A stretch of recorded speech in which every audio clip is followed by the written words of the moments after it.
Բուսանում Չինաստանի նախագահ Սի Ցզինփինի հետ հանդիպման սկզբում ԱՄՆ նախագահ Դոնալդ Թրամփը կարծիք է հայտնել, որ Վաշինգտոնն ու Պեկինը երկարաժամկետ հեռանկարում կունենան ֆանտաստիկ հարաբերություններ։ Ինձ համար մեծ պատիվ է այսօր հանդիպել իմ վաղեմի ընկերոջ Չինաստանի պատվարժան եւ հարգված նախագահի հետ։ Մենք բանակցություններ կվարենք։ Կարծում եմ մենք արդեն համաձայնության ենք եկել բազմաթիվ հարցերի շուրջ եւ հիմա համաձայնության կհասնենք եւս մի քանիսի շուրջ։ Նախագահ Սի Ցզինփինը մեծ երկրի մեծ առաջորդ է։ Ես հավատում եմ, որ մենք երկար ժամանակ կունենանք ֆանտաստիկ հարաբերությունների, ասել է ամերիկացի առաջորդը։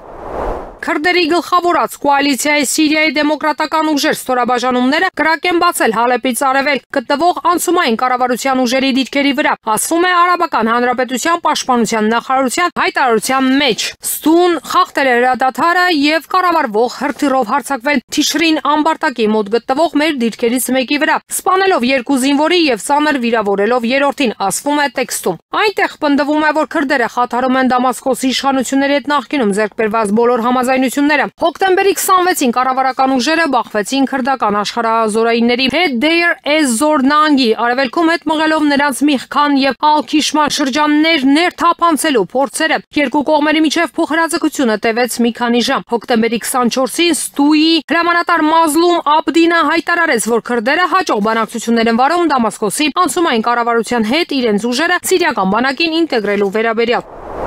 Վերջին տարիներին Միացյալ Նահանգները չափազանց շատ ներգաղթյալների են ընդունել, թե անօրինական, թե օրինական, այս թիվը պետք է կրճատել, ասել է ԱՄՆ փոխնախագահ Վենսը։ Անկեղծ ասած, կարծում եմ մենք թույլ ենք տվել մասամբ Բայդենի ներգաղթային ներխուժման, մասամբ վատ ներգաղթային քաղաքականության պատճառով չափազանց շատ ներգաղթյալների մուտք գործել Միացյալ Նահանգներ, ասել է նա ելույթ ունենալով Միսիսիպիի համալսարանում։ Օրինական ներգաղթի հարցը բարդ է, մենք ամեն տարի մոտ 1 միլիոն օրինական ներգաղթյալ ենք ընդունում։ Միացյալ Նահանգներ կարծում են բավականին պարզ է, որ այս ներգաղթյալները ամերիկացի քաղաքացիների աշխատավարձի անկման պատճառ են դառնում, հավելել է նա։ Վենսը նշել է, որ որոշ միգրանտներ կարող են օգտակար լինել Միացյալ Նահանգների համար։